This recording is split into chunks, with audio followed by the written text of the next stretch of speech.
আসসালামু আলাইকুম, হোম একাডেমিতে স্বাগত জানাচ্ছি নতুন ভিডিওতে। আজকের ভিডিওটি প্যাটার্ন বা সিকোয়েন্স নিয়ে। আমরা কিছু সংখ্যা দেখতে পাচ্ছি 16, 25, 36, 49। এই সংখ্যাগুলোর পরবর্তী দুটি সংখ্যা কত হবে, এবং যেহেতু এটা একটা সিকোয়েন্স তাহলে বীজগাণিতিক রাশি বা এনতম পদ কত সেটা বের করতে হবে, এবং এই সংখ্যাগুলোকে জাজমেন্ট করে এনতম পদ বের করে আমরা আরও দুটি সংখ্যা বের করব, সেটা হচ্ছে 55 এবং 87তম সংখ্যাটি। তো চলো শুরু করি। তো প্রথমে যেটা লেখা আছে পরবর্তী দুটি সংখ্যা কত, তো পরবর্তী দুটি সংখ্যা বের করতে গেলে আমাদের যে কাজটা করতে হবে, আমাদের আগে পার্থক্য বের করতে হবে। তো আমরা যদি এভাবে লিখি 16, 25, 36, 49, একটু নিচে নামিয়ে নেই। আচ্ছা, এখন এখান থেকে আমাদের যেটা করতে হবে, পরের যে দুটা সংখ্যা সেটা বের করতে হবে। তো দেখি পার্থক্যটা কেমন। পার্থক্য খুবই গুরুত্বপূর্ণ এবং এখানে কোনো ভুল করা যাবে না। দেখো, এখানে আছে 16, এখানে আছে 25, অর্থাৎ এই দুটি সংখ্যার পার্থক্য হচ্ছে 25-এর থেকে যদি আমরা 16 বাদ দিই তাহলে পাবো হচ্ছে 9। ওকে, এরপর এই যে 25 আর 36 এর পার্থক্য কত, হচ্ছে 11। তারপরেরটার পার্থক্য কত, 36 আর 49-এর পার্থক্য হচ্ছে 13। অর্থাৎ 49 থেকে যদি আমরা 36 বাদ দিই পাবো 13, 36 থেকে যদি আমরা 25 বাদ দিই পাবো 11, আবার 25-এর থেকে 16 বাদ দিলে পাবো 9, অথবা 16-র সাথে 9 যোগ করলে পাবো 25, 25-এর সাথে 11 যোগ করলে 36, 36-এর সাথে 13 যোগ করলে 49, যেভাবেই ধরি না কেন। এখন কথা হচ্ছে যে পরবর্তী দুটি সংখ্যা বের করতে গেলে আমাদের কি করতে হবে, আমরা এখানে দেখতেছি সিকোয়েন্সটার সাথে কোনো মিল নাই, কিন্তু মিল নাই বলতে হচ্ছে কি একই সংখ্যা না, মানে প্রত্যেকটাই 9 না, বাট সিকোয়েন্সের মধ্যে একটা অন্য ধরনের মিল আছে। সেটা কি, দেখো যে পার্থক্যগুলো আমরা পাইছি এই পার্থক্যগুলো কিন্তু আবার নিজেদের মধ্যে পার্থক্য হলো 2, এই জায়গাতে একটা বিশাল মিল আছে। দেখো 9 হয়েছে, তারপর 11 হয়েছে, তারপর 13 হয়েছে। স্বাভাবিকভাবে 49-এর পরের পার্থক্যটা কি হবে, 13-র পরে যদি 2 যোগ করি এখানে আসবে 15। দেখো 9-এর সাথে 2 যোগ করলে 11, 11-এর সাথে 2 যোগ করলে 13, তো স্বাভাবিকভাবে 13-র সাথেও 2 যোগ করলে 15ই হবে। তাহলে 49 আর 15 কত, 9 আর 5 14, 4, 4 আর 1 5, 5 আর 1 6। আমাদের প্রথম প্রশ্নের উত্তর কি, একটা পার্ট পেয়ে গেলাম যে পরবর্তী দুটি সংখ্যার একটি সংখ্যা হচ্ছে 64।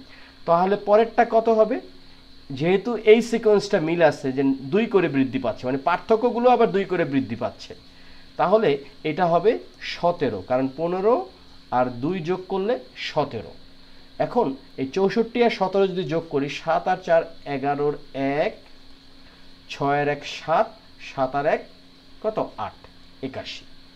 তাহলে প্রথম যে প্রশ্নটা আছে আমরা উত্তর পেয়ে গেলাম, একটা হলো 64 আর একটা হচ্ছে 81। আশা করি এটা তোমরা সবাই বুঝতে পেরেছ। পরের প্রশ্নটি কি, এই সংখ্যার বীজগাণিতিক রাশি বা এনতম সংখ্যাটি কি হবে। তো এই পার্ট মানে কি যে হবে এটা বের করতে গেলে আমাদের প্রথম পদটা কিভাবে হয়েছে এটা আগে বের করতে হবে। এটা হচ্ছে কত নাম্বার, খ নাম্বার। কত আমরা করেই ফেললাম, কয়ের হচ্ছে দুইটা উত্তর, একটা হচ্ছে 64 আর একটা হচ্ছে 81। ওকে, এবার খ, প্রথম পদটা 16 কিভাবে হয়েছে।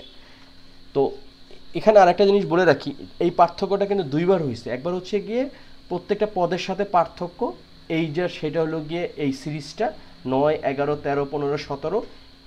এরপরে কিন্তু আরও একটা পার্থক্য হয়েছে। তো প্রথম পার্থক্য যখন থাকে তখন এটা থাকে n এর মধ্যে, দ্বিতীয় পার্থক্যতে যখন চলে যায় তখন এটা হয়ে যায় n স্কোয়ার।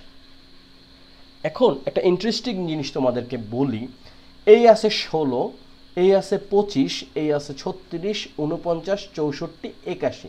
দেখো 4কে যদি আমরা স্কোয়ার করি তাহলে 16 পাচ্ছি, 5কে স্কোয়ার করলে 25 পাচ্ছি, 6কে স্কোয়ার করলে 36 পাচ্ছি, 7কে স্কোয়ার করলে 49, 8কে স্কোয়ার করলে 64, এবং ফাইনালি 9কে আমরা স্কোয়ার করলে 81 পাবো। দেখো এখানে কিন্তু একটা দারুণ মিল আছে। তাহলে প্রথম পদটা কিভাবে আসছে আমরা যদি এভাবে বের করি, প্রথম পদ কত আছে, 16। 16 আমরা কিভাবে পেতে পারি, যেহেতু প্রথম পদের জন্য আমরা নেব হচ্ছে এই 1। এখন 1 সাথে কত যোগ করলে আমরা দেখো এখানে আছে 4 স্কোয়ার, তার মানে কি এই 4 বানাতে গেলে আমাদের লাগবে হচ্ছে 3। প্রথম পদ হচ্ছে 1, এরপরে আমরা যোগ করলাম 3, 3 আর 1 4, এরপরে আছে বর্গ, আমরা একটা বর্গ দিয়ে দিই। দেখো এই 4 স্কোয়ার আসছে, এটা সমান হচ্ছে 16।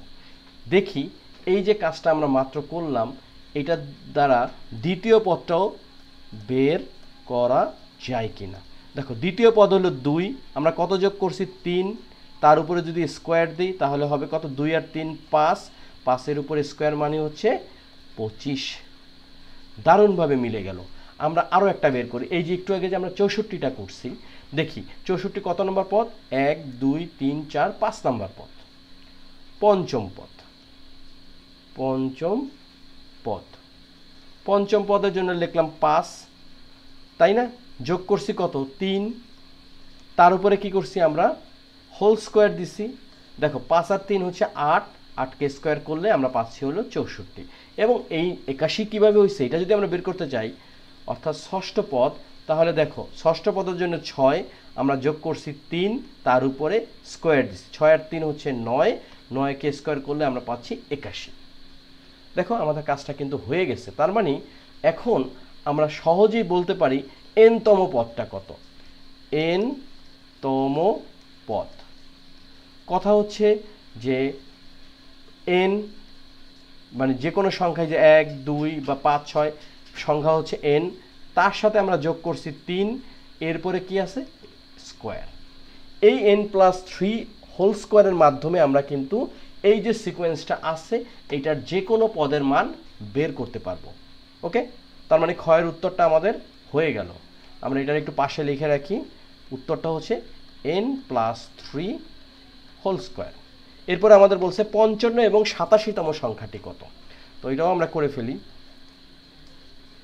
দেখো 55তম পদ কত লিখতে পারি, n মানে হচ্ছে 55, তার সাথে যোগ হচ্ছে 3, তার উপরে স্কোয়ার দিলাম, 55 3 হচ্ছে 58, 58কে স্কোয়ার করলে অবশ্যই আমাদেরকে ক্যালকুলেটরের সহায়তা নিতে হবে। দেখো 58 × 58 সমান হচ্ছে 3364, 3364। এরপরে আমাদের কি বলছে 87তম পদ, 87তম পদ 87তম পদ। কাহিনীটা কি হবে, 87, তার সাথে আমরা এই যে n+3 মানে অর্থাৎ 87 + 3, তার উপরে হচ্ছে হোল স্কোয়ার, কত আসতেছে 90, 90কে স্কোয়ার করলে 0 স্কোয়ার, তার মানে এখানে 2টা 0, আর 9কে স্কোয়ার করলে 81। এই হচ্ছে আমাদের 8100। আমাদের সহজেই হয়ে গেল। ক খ গ 3টা অঙ্ক আমরা নিমেষেই করে ফেলাম, 3364 আর 8100, 3364 and 8100। আশা করি ভিডিওটা তোমাদের ভালো লেগেছে এবং কাজে লাগবে, বন্ধুদের শেয়ার করবে।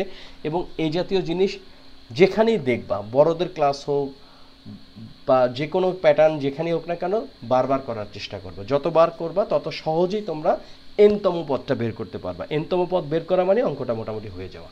তো ভালো থাকো, সুস্থ থাকো, আল্লাহ হাফেজ।